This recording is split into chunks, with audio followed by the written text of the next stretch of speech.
شروع اللہ کے نام سے جو بڑا مہربان اور نہایت رحم کرنے والا ہے۔ میرے تمام دیکھنے اور سننے والے بہن بھائیوں کو السلام علیکم۔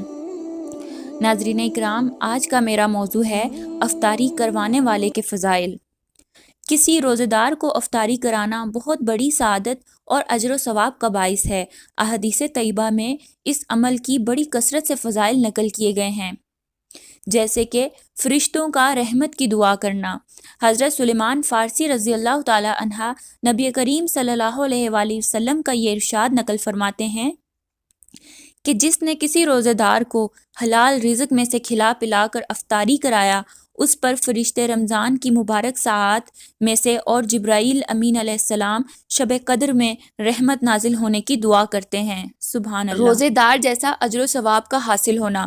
حضرت زید بن خالد رضی اللہ تعالی عنہ فرماتے ہیں کہ نبی کریم صلی اللہ علیہ وآلہ وسلم نے ارشاد فرمایا، جس نے کسی روزے دار کو افطار کرایا یا کسی مجاہد کو اللہ کے راستے میں نکلنے کے لیے سامان دیا تو اس کے لیے اس روزے دار اور مجاہد کی طرح روزہ رکھنے اور جہاد کرنے کے برابر اجر ہے۔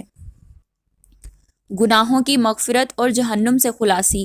حضرت سلیمان فارسی رضی اللہ تعالی عنہ ان کی وہ طویل حدیث جس میں نبی کریم صلی اللہ علیہ وآلہ وسلم نے شعبان کے آخری تاریخ میں خطبہ دیا تھا، اس میں آپ صلی اللہ علیہ وآلہ وسلم نے یہ بھی ارشاد فرمایا تھا، جس نے اس مہینے میں کسی روزے دار کو افطار کرایا تو یہ اس کے لیے گناہوں سے مغفرت اور اس کی گردن کے جہنم سے آزاد ہونے کا ذریعہ بن جائے گا، اور اس کے لیے روزے دار کے ثواب میں کمی کے بغیر روزے دار کے ثواب کی طرح اجر ہوگا۔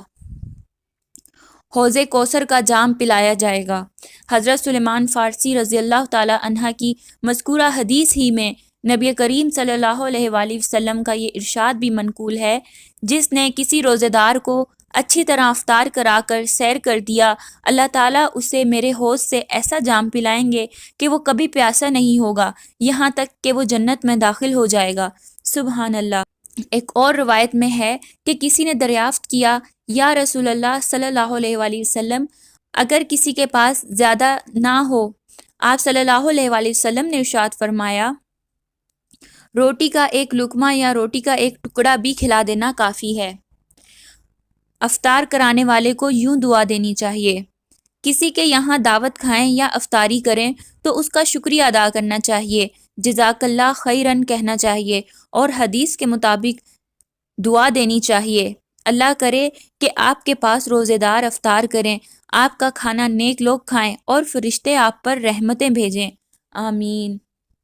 اگر آپ کو میری یہ ویڈیو پسند آئے تو اسے لائک، شیئر کریں اور میرے چینل کو سبسکرائب کریں۔ شکریہ۔